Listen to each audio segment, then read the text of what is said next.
acredito que mais adiante vai ter alguns reflexos até negativos nas empresas. Isso.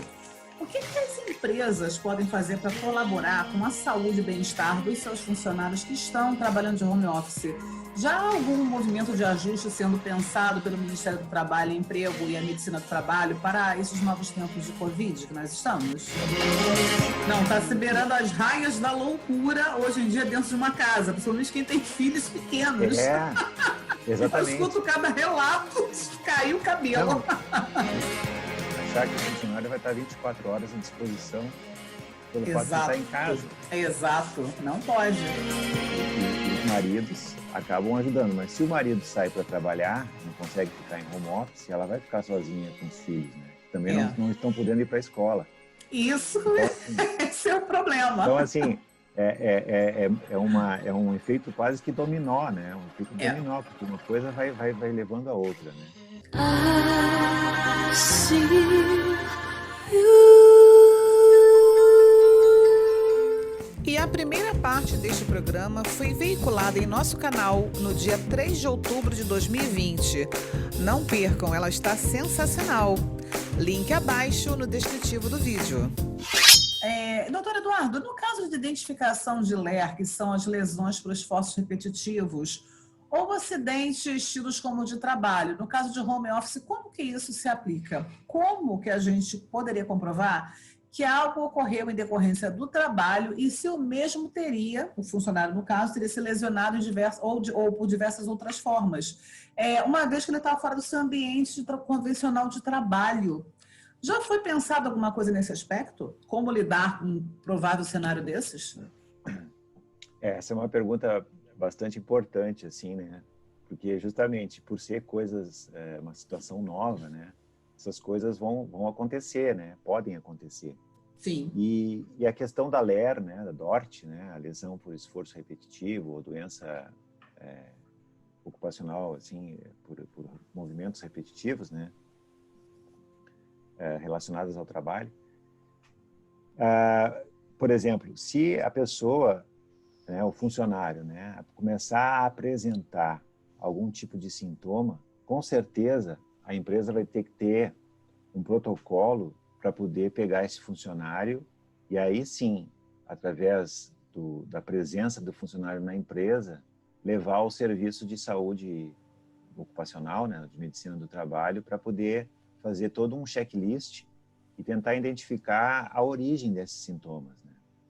Porque, assim, existem N causas que podem levar a uma dor, né? Nos braços, nos antebraços, né? Mas, claro, se a pessoa foi colocada de uma forma descuidada na sua casa, trabalhando de qualquer jeito, né? Claro que pode vir a ter problemas de postura, né? Então, isso, se não for cuidado, não for observado pelas empresas, pode chegar a alguma lesão mais séria, né? Sim. Agora, a comprovação mesmo da LER, da DORT, a gente consegue através de uma análise ergonômica bem feita, né? Então, aí, mais um desafio para as empresas, né? Como proceder em relação à identificação se aquele trabalho que ele está executando na sua casa realmente foi originado dali, né? Isso. A gente tem visto, assim, eu pensando também em relação a algumas soluções e conversando com outros colegas, uma das opções que, claro, que são para empresas um pouco mais preparadas financeiramente, de maior porte, né? Poderiam, assim, pensar em fornecer, né, esses meios de mobiliário, cadeira, né, e proporcionar o treinamento na empresa de forma presencial para depois aquela mesma cadeira e aquela mesa, né, ou com apoio de pé, enfim, a altura de monitor, ele usar na sua casa, na sua residência. Né? Então, seria uma forma de padronizar, vamos dizer assim, né, o tipo de equipamento que está sendo fornecido, né? Sem dúvida. Seria uma alternativa, né? Mas para empresas de melhor condição financeira, né? Exatamente, porque assim, ele vai ter esse funcionário trabalhando de uma forma mais produtiva, né? na sua casa, mas vai ter também condições ergonômicas adequadas, né? A empresa Exato. pode estar assim, um pouco mais descansada em relação a isso, né? Seria Então, o que a assim, gente chamaria de excelente investimento, até porque esse mobiliário já está disponível na empresa. Se esse funcionário teve uma vaga, ele tem um espaço físico onde ele vai executar esse trabalho.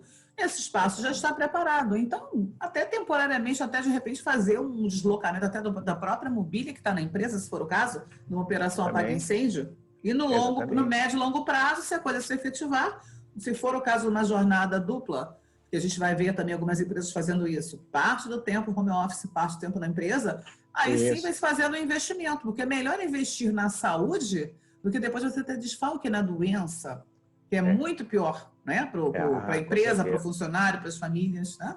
com certeza. É porque aí o trabalho que é feito na empresa, né, de forma presencial com os funcionários, junto com a segurança, engenharia de segurança, medicina do trabalho, muitas vezes, se não tem essa atenção no home office, aí vai tudo por água abaixo, né? Tudo se perde, mas é. Porque se E, perde. e falando nisso, as licenças de trabalho por doenças, pelo motivo do Covid ou outros motivos, e os grupos de risco, como é que eles estão sendo tratados pelas empresas nesse novo cenário? Isso, quando surgiu já a questão da doença como uma pandemia, né? Ali Uhum. em março, aqui no Brasil, e as empresas começaram a tomar algumas medidas de paralisação, de suspensão de trabalho, já foi publicado, né, documentos do governo federal, Ministério da Saúde, para justamente a gente ter um protocolo, né, de como conduzir esses casos. Sim, Então, as empresas formaram, né, e estão ainda sendo utilizados, né, formaram um comitê de contingência, né, para poder justamente montar os protocolos internos nas suas unidades e, através dali, todo um trabalho de conscientização dos funcionários, né. Isso foi feito e está sendo feito, né. Então, por exemplo, funcionário que teve contato com alguém suspeito, né? Então esse funcionário ele avisa a sua gestão, os seus gestores, é encaminhado para o serviço de saúde e aí se faz um questionário, enfim, e pode se afastar essa pessoa. Funcionário com sintomas gripais que foi afastado e confirmou para COVID, idem, né? sim, Atestado de 14 dias, né? Aí entra a parte tecnológica, que também nos ajuda bastante, né? O famoso WhatsApp, a gente monta nas empresas canais especiais de atendimento para esses funcionários afastados. Então, fica bom para poder se acompanhar sem ele se apresentar na empresa com risco de contaminação. Então, exato. através dos canais, principalmente de WhatsApp, né? Que é a famosa, hoje também falada, telemedicina, né? A gente Isso. consegue acompanhar a saúde do funcionário, de como está evoluindo e orientar ele dentro do possível, né? Mas a questão do grupo de risco, né? É uma situação que também gerou bastante, assim, não digo confusão, mas gerou uma certa Preocupação, constrangimento talvez, até. constrangimento. Um certo constrangimento, porque a gente teria que afastar essa pessoa sob o risco de ele ser contaminado e aí agravar a contaminação, agravar a doença causada Quadro pelo de Covid. saúde dele, O quadro isso. de saúde poderia ser agravado. Então, por exemplo, o próprio Ministério da Saúde lançou, dentro desse protocolo, quais seriam as doenças que se enquadrariam no grupo de risco. Então, por exemplo, pressão alta, diabetes, né? Depois, mais adiante, a obesidade de um grau maior, né? Entre outras, né? Ou associação de doenças, né? Então, essas pessoas, pessoas com mais de 60 anos. Então, assim, as empresas tiveram que afastar essas pessoas, né? Sim. Então, justamente sob o cuidado de evitar que essa pudesse ser contaminada, né? Porque ninguém estava livre, né? Apesar dos cuidados das empresas em medir temperatura, né? Conferir temperatura diariamente, ou na Sempre entrada pode ocorrer, né? Sempre pode ocorrer uma Pode. situação. Então, as gestantes também, que depois agora está correndo para o Senado a questão de afastamento geral de todas as gestantes, independente se tem algum quadro mais grave ou não, né, da gestação. Então, assim, foram medidas que foram necessárias para justamente tentar proteger, né, a saúde dos trabalhadores, né, das trabalhadoras.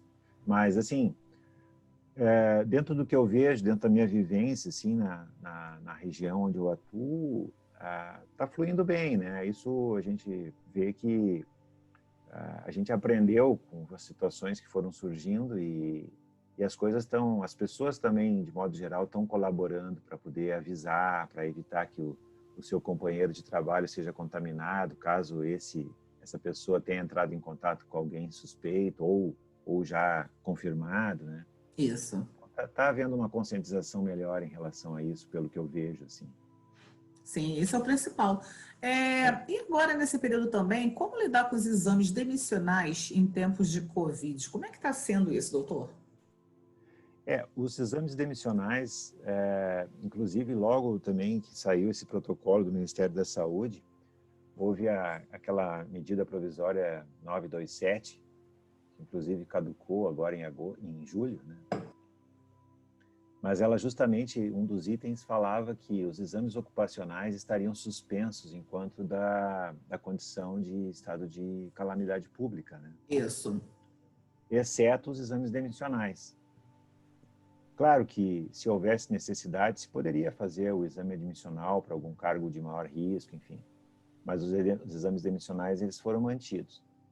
Só que aconteceu também, né, até pelo fato da questão do grupo de risco, do medo das pessoas de adoecerem, aconteceu de muitas empresas terem seus trabalhadores com medo da demissão, né? Exatamente. Então, isso gerou um estresse maior, que as pessoas estavam... Claro, se a empresa começasse a perder, né, seu mercado e aí viesse a fechar, bom, a demissão era inevitável. Mas muitas empresas que mantiveram serviços, né, depois, quando retornaram após o lockdown, houve o medo da demissão, né? Então, assim, ocorre... Eu, por exemplo, participei logo, assim, por volta de abril, maio, de vários exames demissionais em empresas na região, hotéis, o ramo hoteleiro, né? Demitiu muita gente, justamente foi porque massa. parou tudo. Então, assim, aquele medo, mas as pessoas, interessante que as pessoas, elas aceitavam, porque sabiam que a coisa estava complicada, né? Elas viam, né? E viam, na época que eu fazia os demissionais, que era a situação que a gente estava vivendo, né? Que não era a decisão da empresa de demitir aquela pessoa por querer, exatamente. por querer, porque precisava, né? Senão ela ia falir, né? Infelizmente, né? Mas assim, o quadro da demissão ocorre, né? Mas assim, tirando a quebra de empresas que infelizmente tiveram que fechar as portas, ela continua havendo, né? Ocorrendo. Só que aquelas empresas que optaram por fazer redução de jornada pela legislação, né, da medida provisória 936 também, elas têm uma estabilidade, né, no retorno à jornada normal. Pelo o mesmo período que ela ficou em redução de jornada, ela vai ter o período de estabilidade. Então, isso aí justamente para gerar uma certa calma no mercado, né, de trabalho. Isso. E evitar o caos maior, né? Exato.